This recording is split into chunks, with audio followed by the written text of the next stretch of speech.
This is me, Melanie Wall. I'm going to read a letter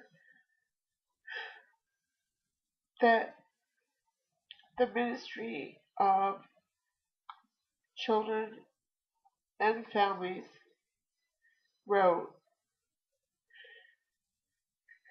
March 30th of 2000. And this letter was written to try to gain support for me and what happened to my child. The police would not listen,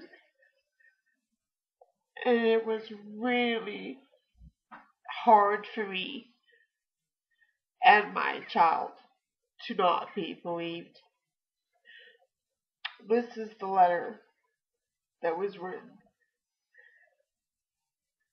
It says, as the social worker for this family, I wish to support your claim for counseling for Jennifer with regard to historical sexual abuse.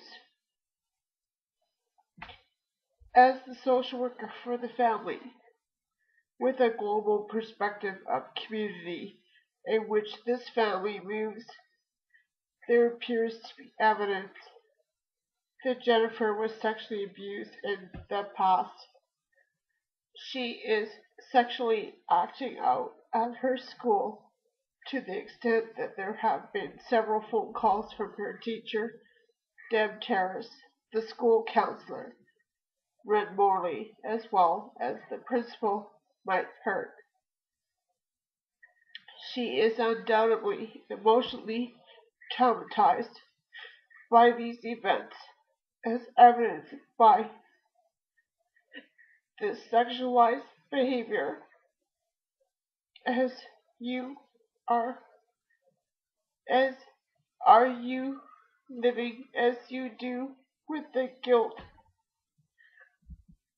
of the possibility that you may have missed the horrific events surrounding the incidents described by Jennifer.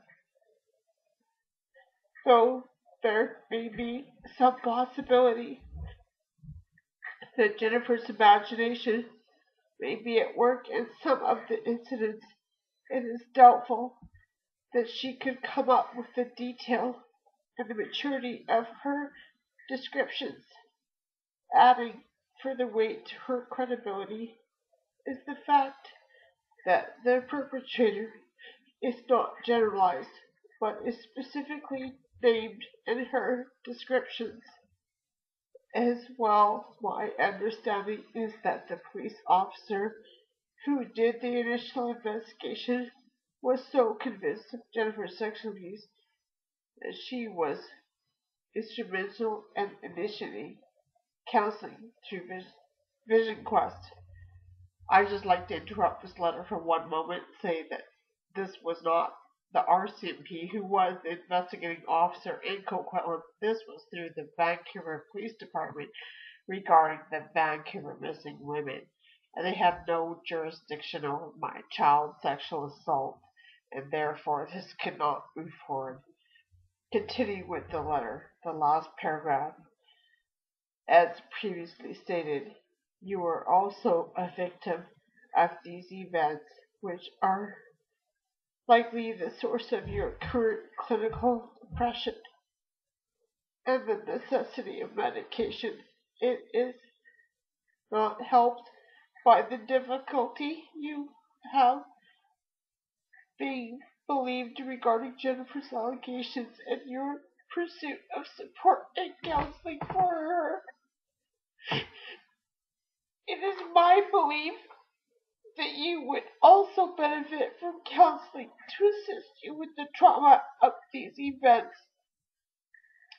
From a legal standpoint, there may not be enough evidence to convict the male involved, but it remains to be seen whether the damage that he has done to Jennifer, as well as yourself, can be remedied somewhat with continuing counseling for both of you.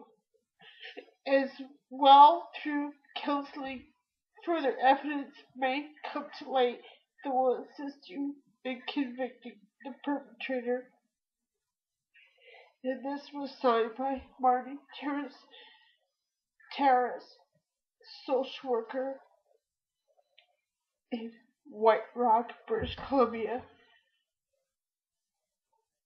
March 30th, 2000.